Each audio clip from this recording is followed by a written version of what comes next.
sesuatu yang bertambah baik dalam kehidupan kita.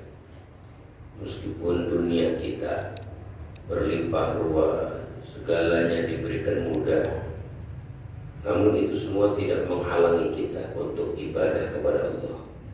Itulah namanya berkah. Tapi kalau kebaikan-kebaikan dunia menghalangi kita daripada melakukan kebaikan akhirat, maka enggak berkah namanya. Makanya keberkahan itu berada di saat kebaikan-kebaikan dunia justru tambah mendekatkan ibadah kita kepada Allah Subhanahu wa taala. Dan di antara keberkahan adalah kita melaksanakan sholat subuh, zikir, wirdul latif, kajian. Ini nilai-nilai daripada keberkahan yang Allah berikan kepada kita. Mudah-mudahan kita pandai mensyukurinya sehingga nikmat tersebut menjadi kekal abadi untuk kita semua. Amin ya rabbal alamin. Dahulu kala Allah pernah bertanya kepada Nabi Daud, "Ya Daud, tahu nggak kamu nikmat apa yang besar yang aku berikan kepada manusia?" Kata Nabi Daud, yang paling besar nikmat buat manusia adalah nikmat napas. Di napas itu nikmat yang besar, ya Allah. Betul juga jawaban Nabi Daud. Betul gak? Napas itu nikmat yang paling besar.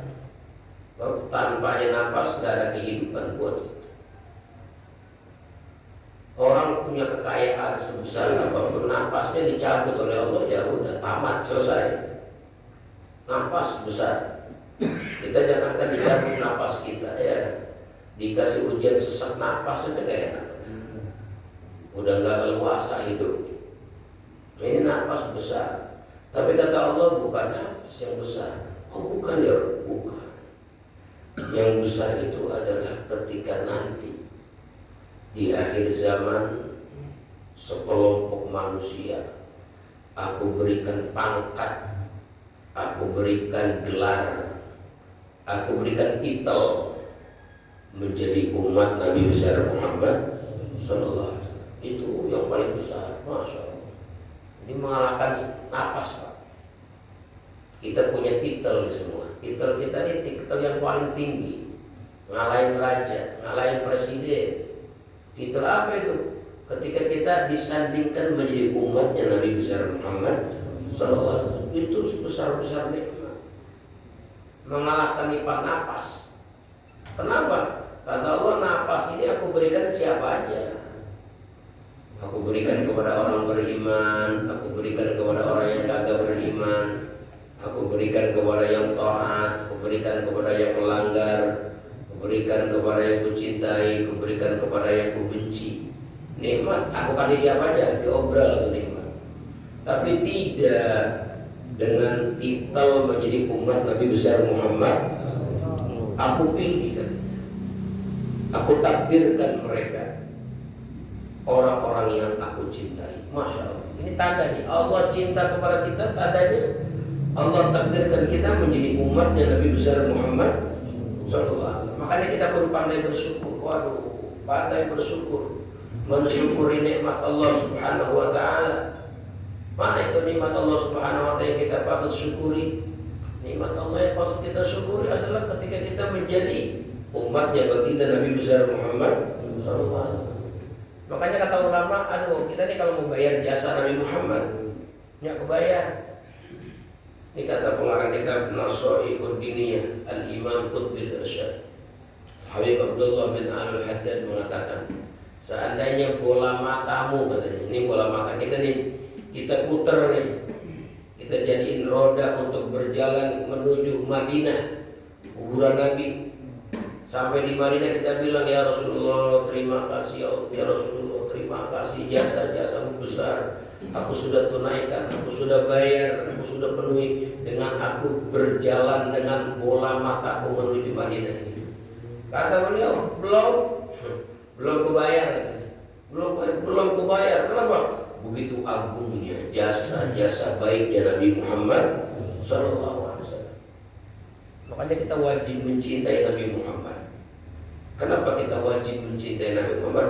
Karena dipastikan orang yang cinta kepada Nabi Muhammad SAW dipastikan akan masuk surganya Allah Subhanahu wa Ta'ala. Sholat kita banyak kekurangannya, puasa kita banyak cacatnya, ibadah-ibadah kita banyak aibnya, banyak kekurangannya kita. Ya, sholat kita kurang khusyuk, kurang maksimal, kurang tawajuh. Puasa kita, haji kita, ibadah-ibadah kita. Kita berharap mudah-mudahan dengan adanya jalinan cinta kepada Nabi besar Muhammad Sallallahu Alaihi Wasallam, ini bisa menjadi sebab apa yang Nabi pernah katakan, anta ma'aman ahbabta. Jika ada orang berdusunan bertanya, ya Rasulullah kapan kiamat? Rasulullah tanya, punya persiapan apa kamu menghadapi kiamat? Ma'adatullah illa anni uhibbullah Rasulullah. Saya nggak punya persiapan apa-apa, cuma saya cinta kepada Allah dan Rasul. Kata Nabi, anta ma'aman ahbabta. Kamu ini akan bersama orang yang kamu cintai. Makanya kita dididik oleh guru-guru kita, dididik di dalam pengajian, dididik dalam peringatan Maulid untuk dapat mencintai Nabi besar Muhammad Sallallahu Alaihi Wasallam. Untuk apa itu cinta Nabi Muhammad? Oh, mencintai Nabi Muhammad merupakan intisari agama, merupakan asasudi, fondasi agama, usuluddin, intinya agama adalah mencintai Nabi besar Muhammad SAW. Makanya itu perlu maulid kita. Kenapa harus perlu maulid? Tiap subuh kita baca maulid, kita nggak paham tuh artinya, nggak tahu maksudnya, nggak apa-apa. Nggak tahu maksudnya, nggak paham artinya. Tapi dengan pembacaan maulid yang kita baca, itu akan turun rahmat Allah. Gudang-gudang rahmat akan turun. Karena dikatakan inda dzikrus shalihin tanzilur rahmat. Ketika disebut satu saja orang soleh, maka bakal turun rahmat. Bagaimana kalau di masjid itu yang disebut bukan lagi orang soleh, tapi yang disebut rajanya orang soleh, Nabi Muhammad Sallallahu Alaihi Wasallam. Rajanya orang turun ke berkah, turun. Makanya perlu sekali Bapak kita mengadakan maulid. Kita semangat. Nanti kita insya Allah maulid tanggal berapa? 18. Ini apa? November. Saya ingin memberikan spirit, memberikan semangat. Takut masih ada yang tanya-tanya buat apa sih maulid? Daripada maulid, mendingan juga nyantunin yatim, nyantunin fakir miskin. Ini omongan bahaya nih. Benar, orang awam nih kadang-kadang ya begitulah, nggak dekat sama ulama, nggak hadir ngaji. Jadi kadang-kadang ibadah orang tuh suka dipindah-pindahin dari satu ibadah yang satu menuju ibadah yang lain, agar yang ibadah ini ditinggalin. Buat apa sih? Umroh melulu, ke Mekah melulu, mendingan juga nyantun yatim. Kita nggak tahu, siapa tahu dia punya kerinduan yang tinggi sama Nabi. Nggak sanggup kalau nggak umroh setahun sekali, harus berangkat. Cintanya sama Nabi. Bisa jadi begitu. Lah, kamu mendingan disantunin fakir miskin. Lagi sekarang Palestina lagi membutuhkan. Iya, nanti ada waktunya, ada saatnya orang itu untuk memberikan santunan yatim, fakir. Tapi perlu juga dia umroh untuk ziarah makam Nabi, ngobatin rasa rindu. Perlu juga maulid. Begitu. Jangan sampai itu ibadah di stop. Jangan sampai ibadah dihalang-halangi dengan dalil ada ibadah yang lebih sempurna, lebih bagus, lebih sempurna dari mana? Justru kita tahu keutamaan nyantunin yatim, nyantunin fakir miskin itu dari sebab informasi yang disampaikan oleh Nabi kita Muhammad. Ini perlu kita mau begitu. Jangan sampai ngomong begitu, bahaya. Ini selalu mau nyetop maulid, mau nyetop orang umroh, ziarah ke makam Nabi. Jangan, biarin aja.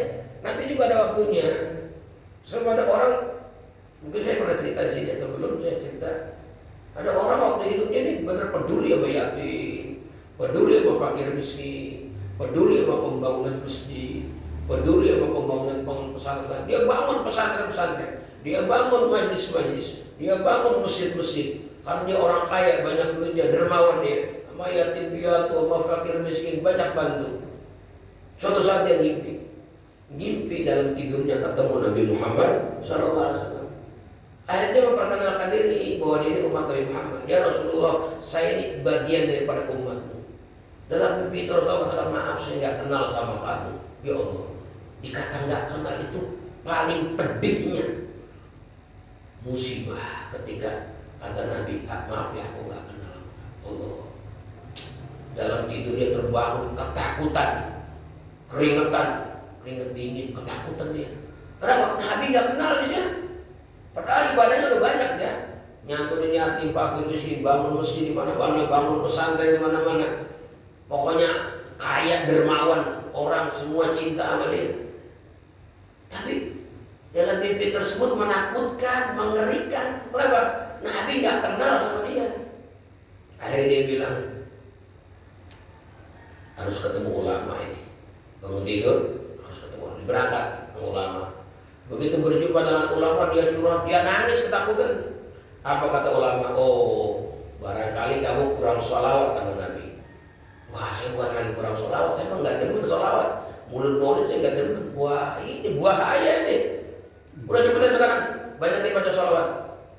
Sebab banyak sedekah, banyak nyantunin, banyak ya bantu-bantu masjid. Kalau nggak ta'aluk sama Nabi, ini nol besar nih. Waduh, bahaya nih, nol besar.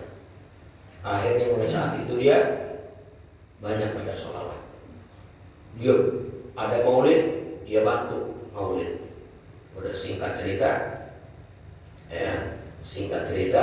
ini orang nggak lama kemudian dia ngimpi lagi ketemu Nabi Muhammad SAW. Begitu dia ketemu Nabi Muhammad SAW, belum lagi dia ngomong ngaku saya umatmu, Rasulullah langsung bilang duluan. Apa kata Allah? Nah, sekarang saya kenal sama kamu betul umat saya. Karena orang yang saya kenal adalah seukuran berapa banyaknya dia sholawat kepadaku, maka akan aku kenal wajah itu. Jadi wajah yang kagak asing di telinga Nabi, di wajah Nabi adalah orang yang banyak sholawat kepada Nabi Muhammad SAW. Hanya bahwa ada waktu banyakin sholawat kepada Nabi. Maksud kita pengen banyak sholawat adalah dengan kita bikin maulid. Kita kalau bikin maulid sholawatnya banyak tuh, lagi-lagi sholawat. Kenapa? Karena memang dalam sholawat itu banyak amal ibadah kita yang menjadi sebab diterima oleh Allah Subhanahu wa Ta'ala. Makanya kita jadi umatnya nih udah banyak bersyukur ya. Alhamdulillah. Kita kalau itu nggak kita bayar, kita nggak membayar tadi dengan roda mata kita, gimana cara bayarnya? Ya walhasil kita banyak bersyukur kepada Allah. Ada wiridan nih yang kalau kita baca akan melelahkan ya 40 hari, 40 subuh, nyatetnya malaikat kepada apa yang kita ucap. Ikutin ya. Bismillahirrahmanirrahim. Jazallahu anna sayyidana Muhammadan sallallahu alaihi wasallam ma huwa ahluh. Ini kita Pak untuk meminta kepada Allah, mudah-mudahan Allah Subhanahu wa Ta'ala memberi balasan yang memang ahli Nabi Muhammad untuk dibalas jasa-jasa begitu baik. Kita nggak bisa balas, kita hanya minta kepada Allah, mudah-mudahan Allah yang membalas jasa-jasa kebaikan Nabi besar Muhammad SAW. Gitu ya. Apa ya? Coba. Jazallahu anna sayyidana Muhammadan sallallahu alaihi wasallam ma huwa ahlu. Lagi, jazallahu anna sayyidana Muhammadan sallallahu alaihi wasallam ma huwa ahlu. Itu artinya jazallah, semoga Allah membalas anak daripada kita semuanya yang sudah dapat nikmat ya akan Nabi Muhammad SAW ahlu, akan apa ya yang ya Nabi Muhammad ahli untuk dibalas. Mudah-mudahan dengan kalimat itu yang sering kita ucapkan setiap habis sholat waktu ya, mudah-mudahan Allah tambahkan derajat setinggi-tingginya untuk Nabi kita Muhammad SAW. Ini kalau pada Pertemuan lalu kita membahas tentang keistimewaan Nabi Muhammad. Nah sekarang kita mau ngomong sedikit daripada keistimewaan menjadi umatnya Nabi besar Muhammad Sallallahu Alaihi Wasallam. Apa itu keistimewaan umat Nabi Muhammad? Itu dijelaskan di dalam kitab Dalailun Nubuwah dari Imam Abu Nu'aim Al-Asfihani. Yang ini sanadnya bersambung kepada Al-Imam, kepada salah seorang sahabat Nabi yang bernama Abu Hurairah. Dinyatakan katanya, dulu Nabi Musa pernah buka lembaran Taurat. Di lembaran Taurat itu Nabi Musa mendapatkan ada satu kelompok umat manusia yang Allah Subhanahu wa Ta'ala ridho dengan memasukkan mereka ke dalam surga yang amalannya sedikit sekali, tapi Allah ridho dengan amalnya sedikit itu, karena mereka itu ridho pula dengan pemberiannya ya yang sedikit pula daripada fasilitas dunia ini. Ketika dapat dunia yang sedikit, mereka senang, mereka ridho, maka Allah pun ridho dengan memasukkan mereka ke dalam surga dengan amal yang sedikit. Nabi Musa minta, ya Rob, ini orang jadi ini umat saya, kelompok ini jadikan umat saya. Apa kata Nabi? Ya, kata Allah, hai Musa, itu adalah umat Nabi Muhammad Sallallahu Alaihi Wasallam. Jadi Bapak, ya, jadi besok ada umat Nabi Muhammad yang hanya punya modal masuk surga hanya kalimat la ilaha illallah, la ilaha illallah, masuk surga. Karena waktu di dunia nggak pernah komplain sama Allah, kok saya dapat segini dunia saya, kok saya segini-gini aja, nggak ada perubahan, kok dapatnya sedikit banget, nggak pernah. Dia walaupun sedikit dapatnya, senangnya bukan main, puasnya bagaimana bukan main. Kenapa? Karena yang ngasih Allah. Jadi dia lihat bukan nikmatnya, yang ngasihnya. Kayak kita misalnya Pak, dikasih sama gubernur pulpen pilot yang hitam itu yang 2000, ya kan? Itu karena yang ngasihnya gubernur, maka itu pulpen nyantek aja di kantong sini. Ketemu orang-orang besar juga, ketemu camat wali kota pakai aja. Ada orang tipong pilot nyantek aja di kantong. Iya sih cuma pilot, tapi dia yang ngasihnya. Emang siapa yang ngasih? Yang ngasihnya gubernur. Oh boleh jadi berkesan walaupun cuma sekedar pilot, yang ngasihnya gubernur. Kita dapat nikmat dunia sedikit banget, kecil banget, tetap gede di hati kita. Kenapa? Karena bukan nikmatnya, yang ngasihnya Allah, gitu. Yang ngasihnya Allah, maka dia puas, dia senang, maka Allah pun akan puas, akan senang, gitu. Ya, dengan memasukkan dia ke dalam surga meskipun punya la ilaha illallah. Itu kalau kita baca Modibah itu kan ada 3 kelompok tuh umat Nabi Muhammad. Ya, sulusun katanya, ada sepertiga dari kelompok umat Nabi Muhammad itu nggak ada dosanya sama sekali, amal kebaikan semua. Pada konten dari hisab, masuk surga tanpa hisab. Ada lagi kelompok yang kedua, beramal soleh ada, bikin dosa juga ada juga. Kayak kita itu orangnya ya, benar nggak? Kita bikin ibadah juga, bikin dosa juga. Kalau tadi kelompok pertama hidup nggak ada dosanya, ya Allah ada ya ada.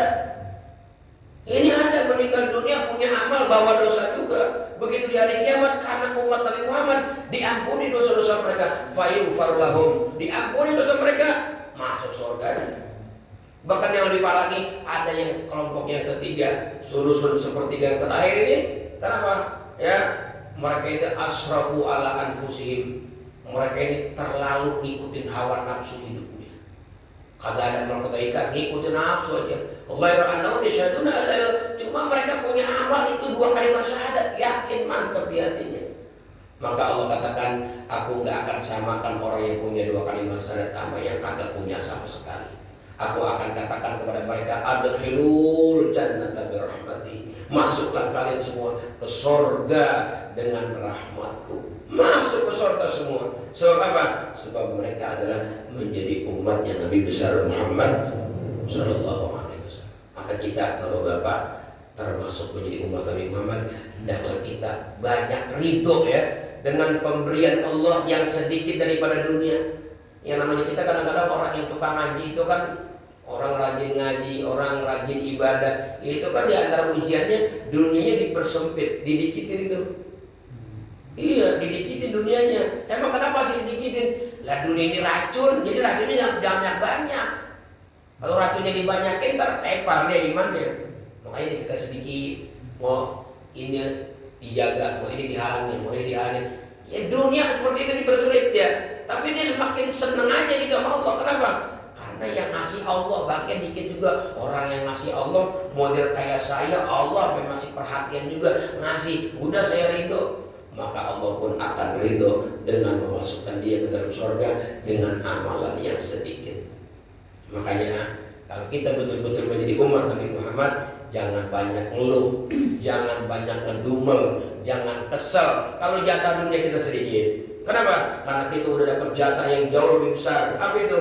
Menjadi umatnya Nabi besar Muhammad.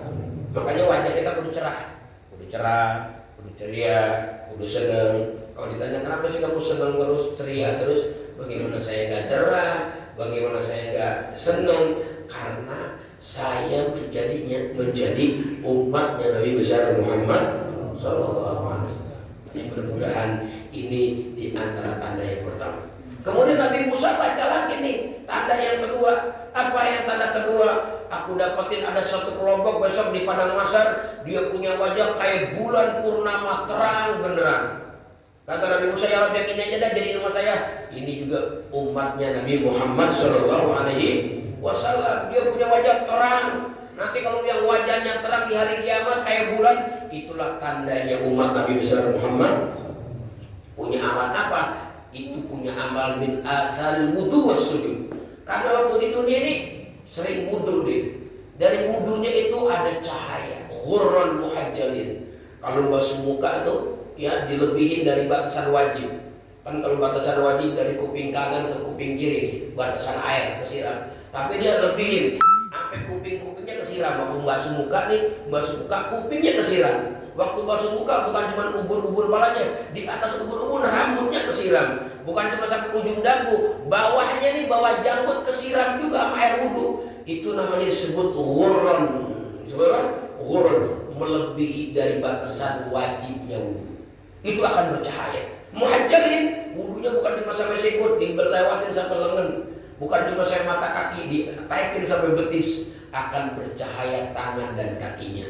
Itu adalah ciri di hari kiamat, ciri daripada umatnya Nabi Muhammad SAW. Maka kita kalau sebagai jadi umat Nabi Muhammad, ayo sering-sering berwudu. Mau tidur wudu, apalagi mau sholat mah, ya mau tidur wudu. Terus banyakin sholat-sholat sunnah, biar banyak sujud kita, biar di hari kiamat kita termasuk tanda yang dibaca oleh Nabi Musa. Umat Nabi Muhammad bercahaya, dia punya wujud-wujud, simahum fi wujuhim min athar sujud, nampak di wajahnya bekas sujud. Nah inilah kita bikin maulid dalam rangka mensyukuri kepada Allah menjadi umat Nabi besar Muhammad. Berarti Nabi Muhammad buat kita nikmat bukan? Nabi Muhammad nikmat bukan? Kalau nikmat ayo kita viralkan. Kata Allah, wa amma bi ni'mati rabbika fahdis. Adapun dengan nikmat Tuhanmu, udah viralkan, ramaikan, syiarkan. Bagaimana caranya? Bikin maulid, bikin syiar Islam yang besar, yang luas. Panggil penceramah yang kenalin kita, yang jamah kita untuk lebih dekat lagi mengenal Nabi besar Muhammad. Sebabnya akan menjadi pertanyaan nanti dalam kubur. Nabi Muhammad akan didudukin di depan orang yang meninggal di dalam kubur. Ketika di kubur ditanya, hei fulan, kamu tahu nggak ini siapa? Kalau orang yang suka maulid, suka sholawatan, akan dikasih ilham bahwa inilah Nabi Muhammad Sallallahu Alaihi Wasallam. Begitu ya. Jadi itu tanda-tanda tersebut banyak di dalam kitab Taurat. Mudah-mudahan yang singkat ini dapat menumbuhkan semangat kita, menambahkan kecintaan kita kepada Nabi besar Muhammad SAW, dan bertambah syukur kita kepada Allah di saat Allah jadikan kita orang Islam dengan sebab jasanya Nabi kita Muhammad SAW. Mungkin ini bapak-bapak yang saya sampaikan karena saya ada acara di Cipadu ya, acara Arba'in juga, Maulid 40 hari. Orang-orang Cipadu tuh 40 hari bikin maulid keliling dari satu rumah ke rumah, satu rumah ke rumah. Itu hari biasa, hari kantor bikin maulid juga kayak begini sampai 40 hari. Ya, Masya Allah. Hari ini saya dapat undangan untuk ngisi acara maulid di Cipadu. Oleh karena itu mohon maaf kalau ya pengajian ini lebih awal ya stopnya gitu, tapi mudah-mudahan tidak mengurangi rasa ilmu yang kita telah dengarkan tadi, sehingga kita pulang membawa kecintaan yang lebih besar lagi kepada baginda Nabi Muhammad sallallahu alaihi wasallam. Rabbana atina fid dunya hasanah wa fil akhirati hasanah wa qina adzabannar. Sallallahu alaihi wasallam Muhammadin wa ala alihi wasallam. Walhamdulillahirabbil alamin. Assalamualaikum warahmatullahi wabarakatuh.